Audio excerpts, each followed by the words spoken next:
जय जिनेन्द्र वंदितु सर्वसिद्धे धुवे ममल मणोवमं गदिं पते वोचामि समय पाहुड मिणमो सुद केवली भणिदम।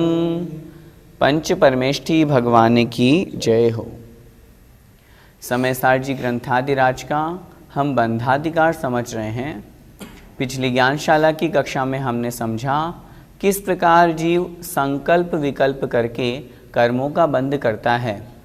अध्यवसान और अध्यवसान के अतिरिक्त और जो अन्य भाव हैं जो अध्यवसान रूप ही हैं, वे ही वास्तव में जीव को संसार में परिभ्रमण कराने के अथवा कर्म बंध के मुख्य निमित्त हैं। उसी बात को आचार्य भगवान आगे कह रहे हैं और अध्यवसान के पर्यायवाची बता रहे हैं। अध्यवसान को हम और अन्य किन किन नामों से जान सकते हैं, ये बात इस गाथा में यहाँ पर आचार्य भगवान कह रहे हैं। देखिए गाथा क्रमांक 289। बुद्धि ववसाओ विय अज्यवसाणं मदीय विण्णाणम्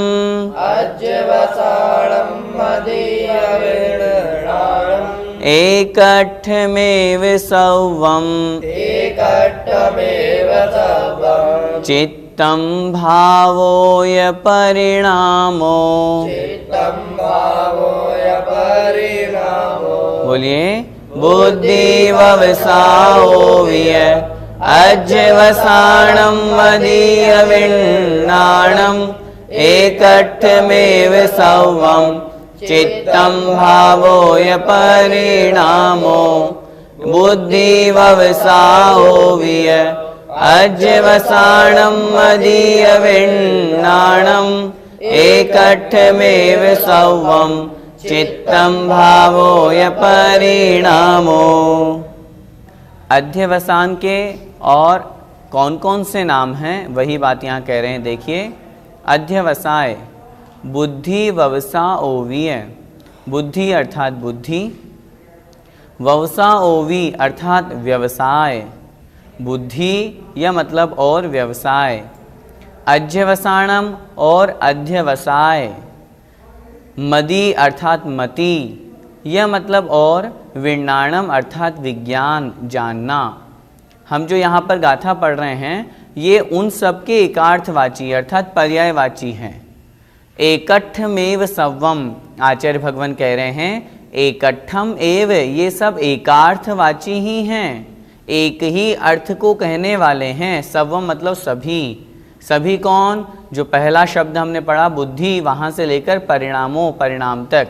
बुद्धि, व्यवसाय और अध्यवसान, अध्यवसाय, मदि अर्थात मति और विज्ञान, ये सब एकार्थवाची हैं। और इनके साथ में चित्तम भावो ये परिणामो, चित्तम अर्थात चित्त, भावो अर्थात भाव, यह मतलब और परिणामो अर्थात परिणाम। चाहे भाव कहें, चाहे चित्त कहें, चाहे परिणाम कहें, अध्यवसाय कहें, मति कहें, विज्ञान कहें या फिर बुद्धि अथवा व्यवसाय कहें, ये सब एकार्थवाची हैं। शब्द भले ही अलग अलग हैं लेकिन सबका एक ही अर्थ होता है, अर्थात जीव के परिणाम, राग द्वेषादि रूप परिणाम, शुभ अशुभ रूप जो परिणाम है वही अध्यवसाय कहलाता है। यहाँ पर 8 प्रकार के शब्दों का आचार्य भगवान ने प्रयोग किया। ये 8 प्रकार के शब्द शब्द रूप से अलग अलग हैं लेकिन सबका भाव, सबका अर्थ एक ही है। गाथा का भावार्थ देखें।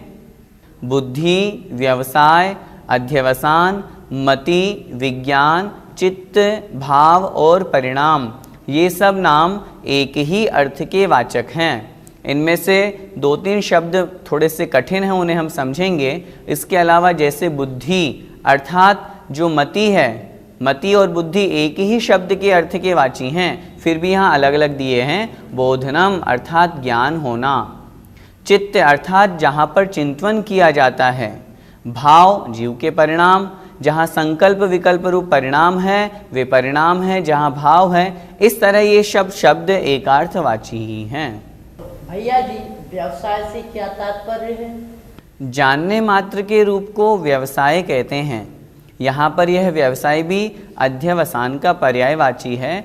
अध्यवसाय से तात्पर्य जीव के रूप जो भाव आदि हैं उसके द्वारा भी वो जान रहा है, देख रहा है, परिणाम कर रहा है। इसलिए व्यवसाय से तात्पर्य जीव का जो जानना है वही व्यवसाय कहलाता है। भैया जी, मति और चिंतन में क्या अंतर है? वैसे तो कोई विशेष अंतर नहीं है, भाव और अर्थ की अपेक्षा से तो दोनों एक ही हैं, शब्द की अपेक्षा से थोड़ा सा भेद है। मति अर्थात मनन करना, मान लेना, और चिंतन में स्मरण करना। इस तरह का भाव और अर्थ की अपेक्षा से किंचित मात्र अंतर वहाँ शब्द की अपेक्षा से हो सकता है। बाकी सभी शब्द सिर्फ चिंतन मति की ही बात नहीं करें, चाहे हम विज्ञान अर्थात जानना, जैसा कि अभी हमने समझा, व्यवसाय वह भी जानना ही होता है, अध्यवसान भी जानना ही होता है। ये सब जो 8 शब्द दिए हैं ये सब एकार्थवाची ही हैं। भैया जी, ये गाथा यहाँ क्यों दी गई? शिष्य ने प्रश्न किया, भगवान अध्यवसाय का तात्पर्य जीव के राग द्वेषादि भाव होते हैं, तो हम उन्हें और किन किन नामों से जान सकते हैं, अर्थात किन किन निमित्तों से बंद होता है? जानना, भावरूप करना, परिणमन करना, परिणाम करना, चिंतन करना, सोचना, विचार करना, ये सब एकार्थवाची ही हैं। इसलिए मात्र एक शब्द अध्यवसाय ही हमें ग्रहण नहीं करना कि कहीं मात्र अध्यवसाय से ही कर्मों का बंध होता है, मति से, चिंतन से, विज्ञान से अध्यवसाय अथवा व्यवसाय से बंध नहीं होता है, ऐसा नहीं है। इसलिए आचार्य भगवान ने यहाँ पर ये गाथा दी ताकि हम इस बात को समझें कि ये सब एकार्थवाची हैं। जहाँ इन शब्दों से युक्त होकर के जानना रूप है, रागद्वेष रूप परिणाम है, वहाँ कर्मों का बंध होता ही है। इस गाथा का पद्यानुवाद पढ़ते हैं। जो परिणाम मति अध्यवसाय भाव, विज्ञान बुद्धि व्यवसाय चिति विभाव, हे भव्य ये वसुजिनोदित शब्द सारे, हैं भिन्न भिन्न पर आशय एक धारे। ये भिन्न भिन्न शब्द भले ही हैं, लेकिन इन सब का आशय, इन सब का अर्थ एक ही है। इस प्रकार की चर्चा करने के पश्चात अब हम जो अगली गाथा पढ़ रहे हैं उसमें आचार्य भगवान ये कह रहे हैं नए 2 प्रकार के, एक व्यवहार नय, एक निश्चय नय। जब मोक्ष की बात आती है, मोक्ष किस अपेक्षा से कहाँ पहुँचते हैं, तो आचार्य भगवान कहते हैं निश्चय नय में जो साधु तल्लीन हैं वे व्यवहार नय का प्रतिषेध करके निश्चय नय में लीन होकर के निर्वाण को प्राप्त करते हैं। वास्तव में व्यवहार नय किस अपेक्षा से निषेध कहा गया है, निश्चय नय की अपेक्षा से कहा गया है। इसीलिए इन गाथा को हम आगे देखते हैं जिससे हमें यह समझ में आएगा। देखें गाथा क्रमांक 290। एवं व्यवहारणो, एवं व्यवहारणो, परिसिद्धो जाणनिच्छयनयेन, परिसिद्धो जाणनिच्छयनयेन, निच्छयनय सल्लीना, निच्छयनय सल्लीना, मुनिनो पावन्ति निर्वाणम्। मुनिनो पावन्ति निर्वाणम्। बोलिए, एवं व्यवहारणो, परिसिद्धो जाणनिच्छयनयेन, निच्छयनय सल्लीना, मुनिनो पावन्ति निर्वाणम्। एवं व्यवहारणो, परिसिद्धो जाणनिच्छयनयेन, निच्छयनय सल्लीना, मुनिनो पावन्ति निर्वाणम्। इस गाथा का शब्दशः अर्थ समझते हैं। एवं व्यवहारणो, एवं इस प्रकार, व्यवहारणो अर्थात व्यवहारणय, जो बाह्य साधन की अपेक्षा से कहा गया है ऐसा व्यवहार नय। परिसिद्धो अर्थात निषिद्ध, प्रतिषिद्ध, रोका जाता है, मना किया जाता है। जान मतलब जानो, किसके द्वारा? निश्चयेन, निश्चय नय के द्वारा। इस प्रकार निश्चय नय के द्वारा व्यवहार नय निषिद्ध जानना चाहिए, अर्थात जब निश्चय नय में हो तब व्यवहार नय की चर्चा नहीं की जाती। निश्चय नय सल्लीना, जो निश्चय नय में तल्लीन हैं, आश्रित हैं, जिन्होंने निश्चय नय का अवलंबन आलंबन ले लिया है, ऐसे मुनिणो, मुनि महाराज, पावंती प्राप्त करते हैं निर्वाणम अर्थात निर्वाण को। ऐसे मुनि महाराज निर्वाण को प्राप्त करते हैं जो निश्चय नय में तल्लीन हैं। एक बात हमें यहाँ पर यह भी समझनी चाहिए, निश्चय नय में तल्लीन मुनि महाराज ही हो सकते हैं, गृहस्थ निश्चय नय में तल्लीन नहीं हो सकता। कुछ लोगों की मान्यता जो चौथे गुण स्थान में शुद्धोपयोग की है, वो अच्छी तरह से इस गाथा को समझें। आचार्य कुंद कुंद स्वामी महाराज का शब्द है मुनिणो, यहाँ श्रावक के लिए शब्द नहीं है, गृहस्थ के लिए शब्द नहीं है। वो स्पष्ट कह रहे हैं मुनि महाराज निर्वाण को प्राप्त करते हैं। कैसे मुनि महाराज? अच्छा, मात्र मुनि ही नहीं, जो मात्र मुनि बन गए हैं, 28 मूल गुणों का पालन कर रहे हैं, व्यवहार रत्नत्रय में हैं, वे ही मुनि मोक्ष को प्राप्त नहीं करते, अपितु निश्चय सल्लीना मुनिणो, अर्थात जो निश्चय नय में तल्लीन है, निश्चय नय का जिन्होंने आश्रय लिया है, निर्विकल्प समाधि में है, शुद्धोपयोग से युक्त है, शुद्ध आत्मा की अनुभूति कर रहे हैं, ऐसे मुनि महाराज निर्वाण को प्राप्त करते हैं। उन मुनि महाराज के लिए जो निश्चय नय का आश्रय लेते हैं, उन मुनि महाराज के लिए व्यवहार ने निषेध किया हुआ है। इसलिए इस गाथा को अच्छी तरह से हम समझें, फिर से देखें कि एक शब्द का अर्थ एवं अर्थात इस प्रकार, व्यवहारणो अर्थात व्यवहार नय, परिसिद्धो अर्थात निषिद्ध, मना, जान मतलब जानो, व्यवहार नय को निषेध परक मानो। लेकिन अगला शब्द जो है वो महत्वपूर्ण है। किसकी अपेक्षा से निषेध परक जानो? निश्चय नय, निश्चय नय से, निश्चय नय की अपेक्षा से। जब आत्मा निश्चय नय को प्राप्त हो जाती है, तब उस समय व्यवहार नय को निषिद्ध किया जाता है, तब व्यवहार नय की क्रिया वहाँ नहीं की जाती है। उस समय की वहाँ पर अवस्था के लिए यहाँ पर कथन किया गया है, अर्थात जब शुद्धोपयोग हो तब शुभोपयोग रूप व्यवहार की क्रियाएं निषिद्ध हैं।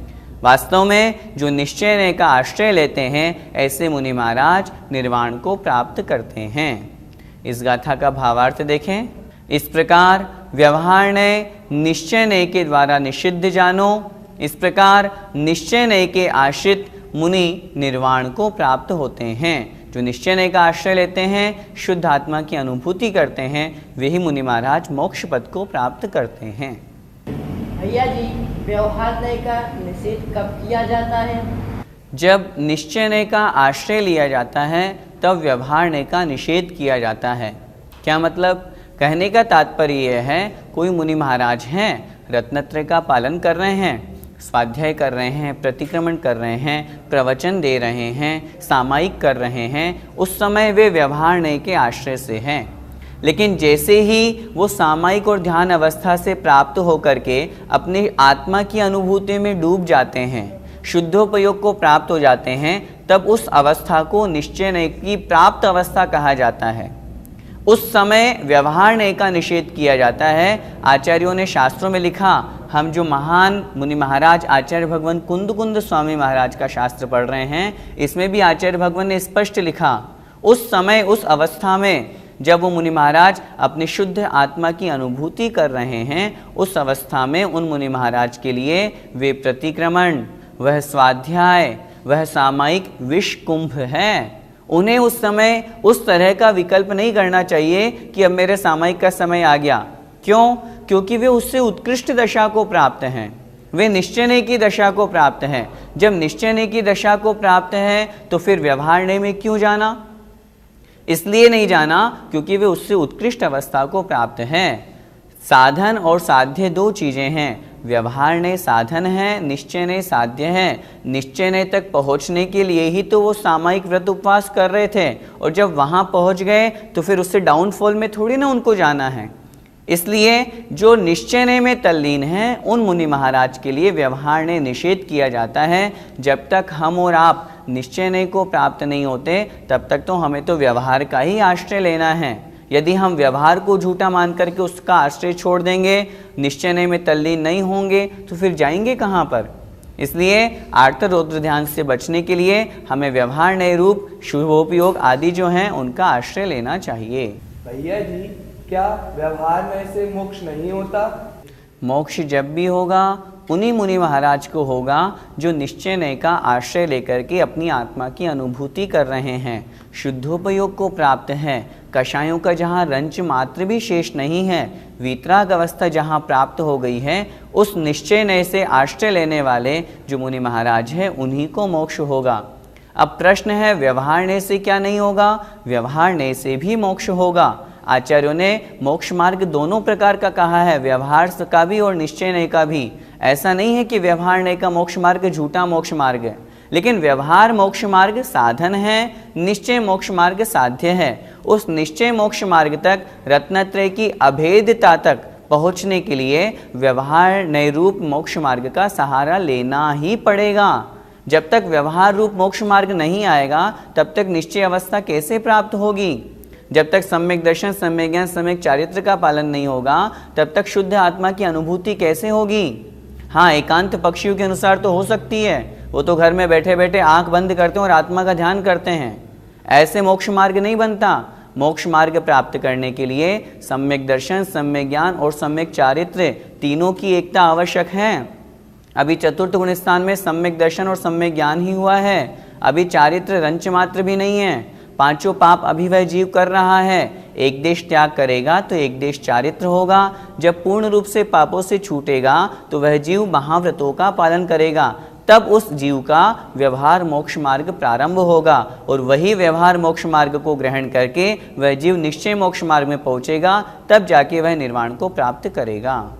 भैया जी, तो क्या मुनि महाराजों को व्रत आदि का पालन नहीं करना चाहिए? करना तो चाहिए ही। यदि वो व्रत आदि का, व्रत समिति का 28 मूल गुणों का पालन नहीं करेंगे तो फिर वो मुनि कैसे कहलाएंगे?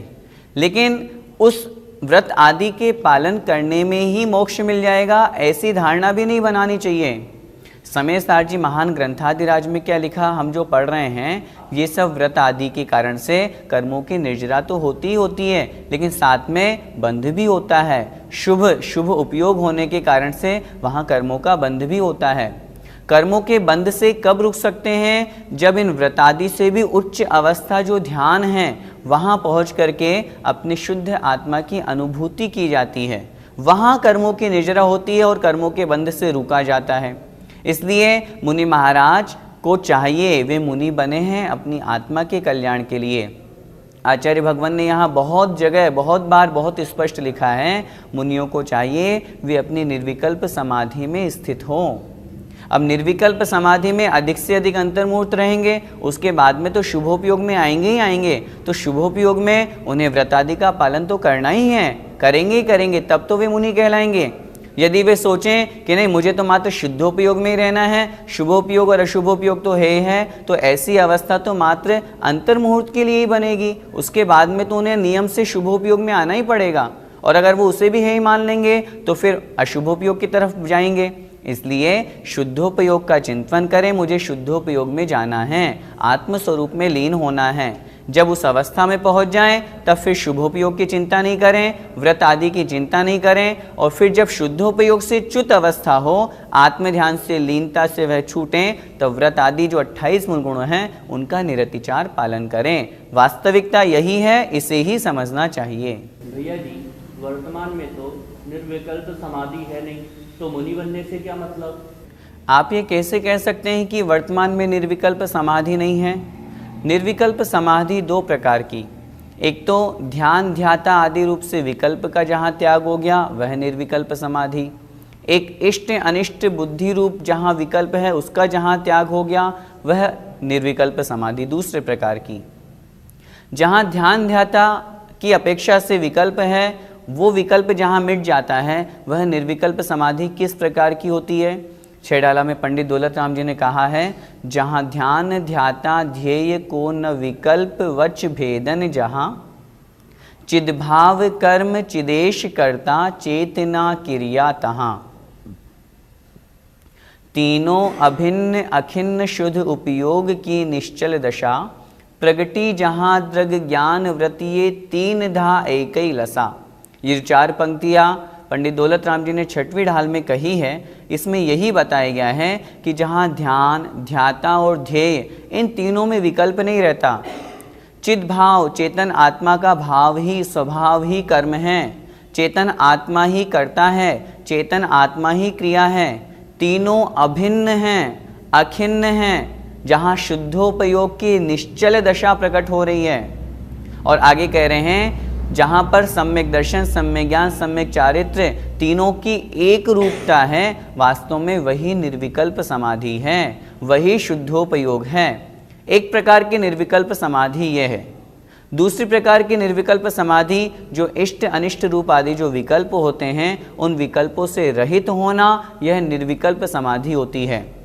इन दोनों प्रकार की निर्विकल्पक समाधि में से वर्तमान में जो दूसरी निर्विकल्प समाधि है वो हो सकती है। शास्त्रों में लिखा है, अज्जवि तिरियण शुद्धा अप्पा जाऊण जानति सुरलोए, लोयंतीय देवत्तम तत्थचुआ निवुदिम जंती। क्या मतलब? हम ऐसा नहीं सोचे कि आज 3 रत्नत्रय के धारी मुनि महाराज वर्तमान में नहीं हैं। जो एकांत पक्षी लोग हैं वो बड़े कान खोल करके सुन लीजिए इस गाथा को। आचार्य भगवान स्पष्ट शास्त्रों में लिख रहे हैं, पंचम काल के अंत तक भावलिंगी मुनि महाराज 6वें 7वें 19वर्ती मुनि महाराज रहेंगे। अब जब पंचम काल के अंत तक साधु रहेंगे तो अभी तो पंचम काल के 2500 ही वर्ष निकले हैं। हम कैसे कह सकते हैं कि वर्तमान में मुनि नहीं होते, वर्तमान में आगम के अनुसार चर्या करने वाले मुनि महाराज नहीं हैं? अरे एक बार आचार्य भगवान विद्यासागर जी के दर्शन तो करके देखिए, अपने आप हमें पता चलेगा कि आगम की चर्या में जो जो शब्द लिखे हुए हैं वो उनकी चर्या में निखर रहा है। और आचार्यों ने स्पष्ट लिखा है, आज भी तिरयण शुद्धा 3 रत्नत्रय को धारण करने वाले सम्यक दर्शन सम्यक ज्ञान और सम्यक चारित्र्य इन तीनों से सहित जो मुनि महाराज हैं वे अप्पा जाऊण अपनी आत्मा का ध्यान करके जानति सुरलोए अर्थात स्वर्ग को देवगति को प्राप्त होते हैं और वहाँ पर भी लोयंतीय देवत्तम लोकांतिक आदि पद को प्राप्त करते हैं और तत्थचुआ निवुदिम जंती वहाँ उस लोकांतिक पद से छूट करके निवुदिम अर्थात निवृत्ति मोक्ष को प्राप्त करते हैं। मुनि बनना व्यर्थ नहीं है, मुनि बनना तो सार्थक ही है। आचार्य भगवान पूज्यपाद स्वामी महाराज ने भी लिखा है इष्टोपदेश में, वरम व्रते पदम देवम नाव्रतेर्बत नारकम छाया तपस्थयोर्भेद प्रतिपाल यतोर महान। अर्थात व्रतों का पालन करके देवपद प्राप्त करना श्रेष्ठ है या फिर पापों में रह करके नरक में जाना श्रेष्ठ है। दोनों में बहुत अंतर है, जैसे धूप और छाया में अंतर है। हम विचार करें, हम मानते हैं वर्तमान में मोक्ष नहीं है, लेकिन मोक्ष का साधन तो अभी से ही करेंगे तब तो हम मोक्ष मार्ग पे लगेंगे। मोक्ष नहीं है तो क्या मोक्ष मार्ग भी नहीं है? मोक्ष मार्ग तो है ही सही है, हम मोक्ष मार्ग में लगेंगे तभी तो मोक्ष को प्राप्त करेंगे। मंजिल नहीं है तो क्या मंजिल की तरफ चलना भी छोड़ दें, प्रयास करना भी छोड़ दें? आज नहीं तो कल हमें मोक्ष मिलेगा, इसके लिए हमें अभी से ही प्रयास करना पड़ेगा। और सबसे महत्वपूर्ण बात, एक भावावतारी जीव क्या वर्तमान में नहीं हो सकते?